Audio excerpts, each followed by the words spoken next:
right, what's going on, everybody? It's your man, Cigar Mike, a puff a minute. We back in the building. It's PCA 2021, man. We have the great, I guess, ability, the great opportunity, that's the word I'm looking for, to be with our friends from Illusione Cigars. I'm standing here again with the man himself, Mr. Dione.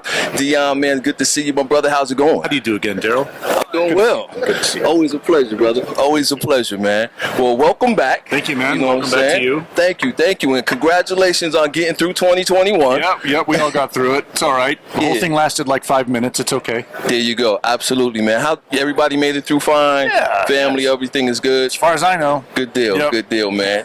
Did it impact the business any? Nah, man. If anything, it grew the business. Is that right? Yeah, people are at home doing their thing, working on their laptops. They get their creature comforts around. They're smoking cigars. So lovely. That's a good thing for everybody. Outstanding, man. Right. Outstanding. Well, again, it's always exciting to see what the Illusione is bringing to the marketplace, man.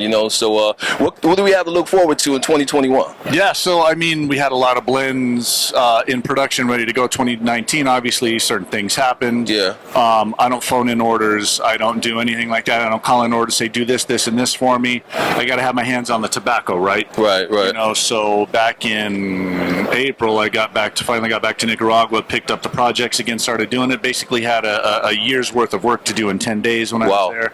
I was just there last week, buttoning up a few things, but we got some really, really neat things coming out. We're extending the one-off plus 53 line into a 5x52, okay, 6x56. I also have the sister brand of the one-off. It's the Alegria. That's going to come in 5 sizes as well. Yeah. Okay. I'm using a couple of tobaccos that I've been experimenting with that Eduardo grows up on his farms. Okay. In Jalapa and Esteli.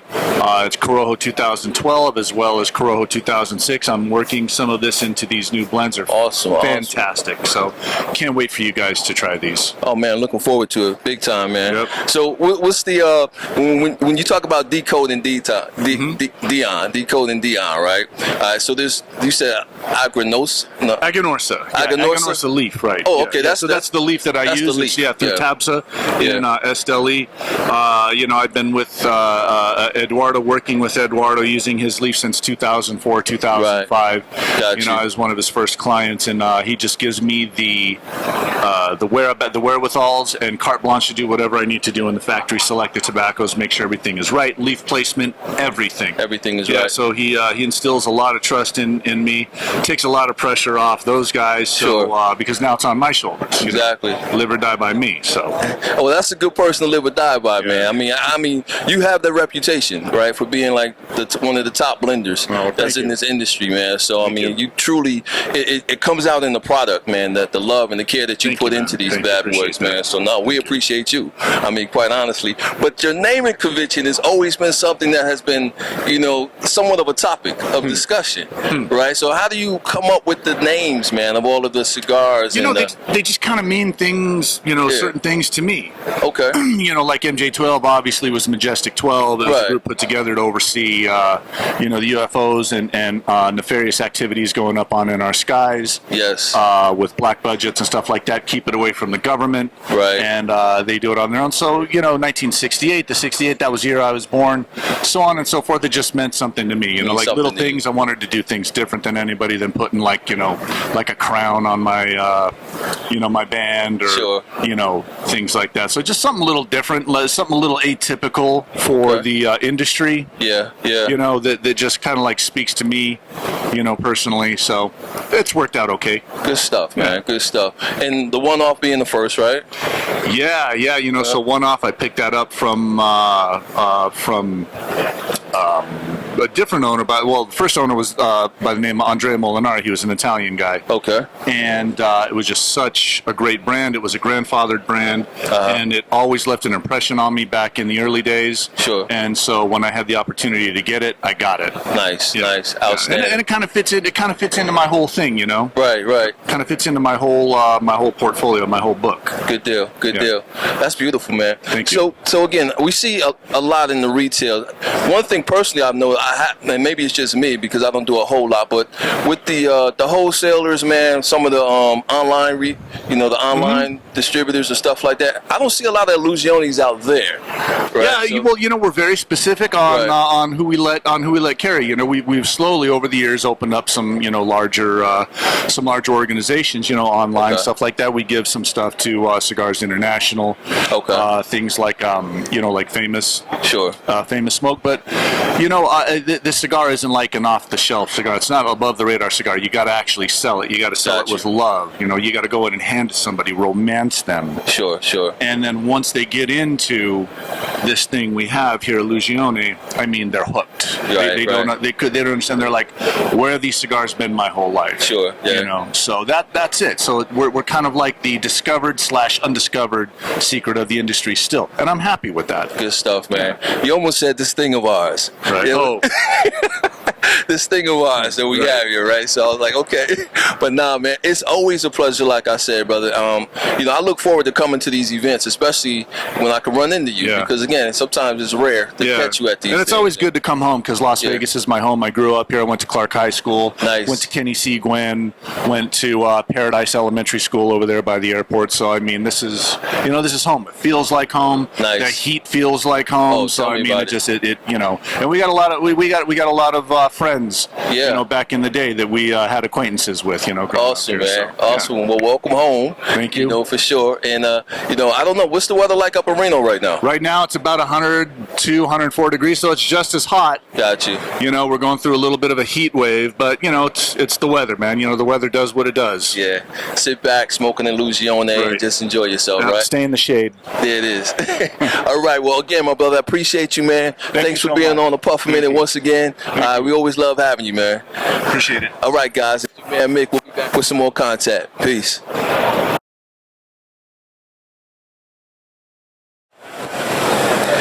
Yo, what up, family? It's your boy Cigar Mike coming at you one more time. Puff a Minute Cigars and Conversation, man. We out here at PCA 2021, man. I just ran into this brother right here. Had some associations with him some years back in the ATL, but he's like an icon in this industry, man. If you in this industry, bro, y'all already heard of this brother right here. This is Cigar Mike in the building right now. Cigar Mike, what's up, family? What's up, baby? Good to see you out here, baby. Represent for the A-Town, man. No doubt, man. It's necessary. Y'all needs to be done. Doing it, bro. Leading the culture, bro, in this thing. You know what I'm saying? Down in the ATL. We appreciate everything y'all doing, fam. We just having a good time, man. Doing what we normally do, smoking, having a good drink, some good food, and some fellowship, man. No doubt. It's nothing different, We just do a lot back to back. So, Yeah, exactly. That's the only difference. That's what's up, man. So what brings you out to PCA, man? You just coming out here just chilling, seeing what's going on, or what? I wish. Nah, I've been out here every year since 2008. Right. It was the RTDA, then it was the IPCPR, now it's the PCA. But a lot of these guys are like my brothers. My man Matt Booth over here. Different cats around. So sometimes it's the only chance we get to see each other throughout the year. Right. You know what I'm saying? So we try to make it a point to come out here and fellowship. Cool. This year I'm doing some events with my man John from Philly Cigar Week. Okay. I told him about the PCA, so he came out here, rented the whole Artisan Hotel for 3 days. Is that right? So I've been rocking there every night. So tonight we got the fellowship party. Okay. There's Cam Newton's club in Atlanta. Right. Himself, his brother CJ, the managing partner. Got you. We don't know if Cam's gonna make it because he's training and doing all the healthy stuff he needed to do to survive. Right. Exactly. But my man CJ is here. Akbar is here. Okay. They also brought part of the staff to kind of host the event. So we're gonna redo the whole outside of the Artisan fellowship style. Right. Play some music and have some fun. That's what's up, man. There's so many lounges in Atlanta right now. I'm trying to remember, because I know where I used to see Cam at. I can't remember the name of it right now. I know where I used to see him, but he opened up another spot since then. Am I right? Well, that wasn't his spot. He was just smoking around. So fellowship is his creation. That's his creation. And that's right over in Castleberry Hill, if you remember that area. Yeah. Right behind the football stadium. Got you. Okay, so, that's what's up, his man. Creation. So so they represent the fellowship brand. So they'll do like at the Super Bowl, they'll do like a fellowship lounge. Nice. They wanted to do something like that at the PCA. Yeah. So we had a conversation. And they said, well, okay, let's do this. We're already doing the Artisan, so let's roll it all into one. Right. And have a good time. Okay. And you said the fellowship got a booth out here right now? No. They just represented out here right now. Akbar, I don't know if you remember Akbar. He used to work over at Scottish Tobacco back in the day, and now he's over at Fellowship. He's the GM over at Fellowship. Got you. He's out here, on the block, and like they brought a lot of their staff out here, so they're gonna be. So those are some of the people you'll see just hanging out there. They represent Fellowship ATL. We're gonna have to come through, baby. You know what I'm saying? Come through and see what's going on, man. Looking forward to so, it. I'm out here in Las Vegas. I'm gonna come out to Las Vegas to find my man. You know what I'm saying? That's what I'm talking about. I'll definitely be back, man. Big Smoke. We're gonna do some events, man. Y'all come out and record or just party and smoke, man. Exactly, man. You know, we got the Vegas Cigar Week that's coming up again in September, I think it is as well. You know what I'm saying? Put on by Sugar Daddies. They did a little something back in April, which was cool too. I was one of the ambassadors for them for that. Right. So it went off pretty nice, man. But there's a lot that's going on, man. You know what I'm saying? I'm trying to get like you, bro, and just be like traveling, man. Just trying to hit all the spots up. Don't do that. It's painful, man. I left Atlanta last Thursday. I don't go back to the 19th. Is that right? Oh yeah, it can get painful, bro. I know that's right, man. This ain't about me. I do this for the people. There you go. Yeah. There you go. Do it for the people, baby.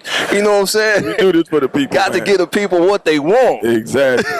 In that order. Yeah, that's right, family. Well, look, bro. Always a pleasure, man. It's really cool. I've been hoping I'll catch up with you, man, because I hear you out here all the time. It was the first time I got to run up on you, man. So it's good seeing you again, for sure. We gotta do this again, though. Yeah, man. Well, we got the numbers exchanged now, bro. So don't be a stranger, fam. That part. My man. Peace. Yo, it's your boy Cigar Mick, man. It's a puff a minute, y'all. Remember, we ain't just blowing smoke out here. Peace. We'll be right back. What's going on, family? It's your man, Cigar Mike. I'm still out here at PCA 2021, man. You know what? I'm going to tell y'all a little story before we get into this, right? Because I just ran into these guys right over here from Hondo Supreme Tobacco. They are out of Haiti. Their cigars are out of Haiti. Now, I promise you, just this morning, I was sitting on my couch, right, watching the news as they were talking about what took place in Haiti this past week with the assassination of the president and all of that. And it occurred to me, how come we never hear about premium tobacco coming out of Haiti? Because as you know, right, the original inhabitants of Haiti are the same original inhabitants of the Dominican Republic. So if they had tobacco in the DR, right, and they got tobacco in Cuba, they should have tobacco coming out of Haiti. So what's been the hold up there, right? I was very curious, and then these gentlemen just walked up to me and said, hey, have you ever heard of tobacco from Haiti? And I was mind blown, right? So Christopher, tell us a little bit. Wait a minute, now everybody's name is Chris. Wait. He's my son. This is your son. Okay. My partner, Jean-Philippe, JP. Nice to meet you, JP. All right. Well, you know, use your mic. Our partners and I were all... Use your mic, brother. We're all fans of cigars. We're all cigar smokers. Okay. And we've been smoking cigars, you know, coming out of Nicaragua, Honduras, Dominican Republic, like you said, and Cuba. And at one point, we're like, hey, why not grow our own tobacco? Okay. Right? Just like you just said. Right. So we decided to start, and we started. You'll see some pictures over there that show our farms and everything. Right. We started 5-6 years ago growing our own tobacco. Okay. Now, the idea at first was to sell the leaves to other countries. Okay. Which we did. Right. And then we were like, why not start our own cigars? Beautiful. So this is our first cigar we're launching here in Vegas. Okay. It's called the Bohekio. Okay. And we chose that name from an Indian cacique that used to be in Haiti a long time ago. Really? Yeah, they brought they grew tobacco in Haiti a lot. Okay. But I think since early 1900s, you never really heard about Haitian tobacco. Exactly. So now we're like, you know, we're going to push this. We're going to put Haiti on the map. I love it. The world map. I love it. Because we were tired of all the other countries being there and Haiti not there. So right. That's basically a little story quickly that, you know, that's basically who we are. Tell me about your tobacco. What do you guys growing? What are you specializing in right now? So we grow different type of tobacco. Okay. From Olor Dominicana to Pennsylvania to Habano, Criollo. I mean, we have a variety because we sell leaves too. So we get what the customers ask for, and that's how we with that variety of leaves, that's how we said, you know, let's start our own. During the pandemic, sales were down, so we ventured in that new project, which was making our own cigars. So we have this cigar is the filler and binder. are from our finest leaves of the seeds I told you we plant. Okay. And the wrapper is a Sangun Habano from the Dominican Republic. Okay, nice. So filler and binder are 100% Haitian grown tobacco. Nice, nice, outstanding. So when you said you're selling leaves also, you're selling filler and you're selling binder. Fillers and binders. Nice, okay. Yeah. Outstanding, To man. brokers, to cigar makers, to people that buy the leaf for a roll your own type of leaves. Yeah, so we are from seed to smoke. Nice. We plant all the way to the cigars on the shelves. Okay, okay. And again, you got the same environmental, factors that are happening, right, in Haiti that you would have elsewhere in the Caribbean, right? Exactly. So the rainfall, the weather, the humidity, everything. When we first started, we actually did a lot of soil tests in Haiti to find out which area would be the most appropriate for tobacco. Okay, and we picked the best area in Haiti, which is Mirbalais. Okay. And this is like the top of the top. Awesome, man. This is awesome, bro. This is really exciting for me. So what you guys got to do for me, right? Because we do our podcast, right? We do a podcast, it's international and what have you. It's called the Puff a Minute. But you guys got to tighten me up with some of these sticks, man, so I can smoke them on the show and turn people on to Supreme, baby. We'll do that right away. Yeah. So where are you guys retailing right now? We just started. Just getting started. We launched our brand yesterday. Really? At Vegas, right now. Yeah. Nice. This is brand new. Thank you. So we've been meeting a lot of people at the show. So the idea is to start distribution. Okay, so that's basically what it is. I love it, man. I love it. Bohekio. I cannot wait, bro. I cannot wait to try this, man. We'll give you another one for your show. Okay. As soon as I get through with this Epernay, I'm lighting this next. All right. Hey, fellas, thanks so much, man, for being on the Puff a Minute, man. Thank you. Yeah, it's a pleasure. Anything we need to do with you to follow up, please let us know. Absolutely. I want to get your contact information and all of that, man. All right. Thanks a lot. All right, guys. Yo, once again, it's your man Cigar Mick. It's a Puff a Minute standing here with Supreme Tobacco Group, man, featuring and launching the Bohekio, okay, from Haiti, y'all. All right. So we definitely gonna get into this. We're gonna let y'all know what we think about it when we smoking on air. All right. Peace. We out. We are not just blowing smoke. Thank you.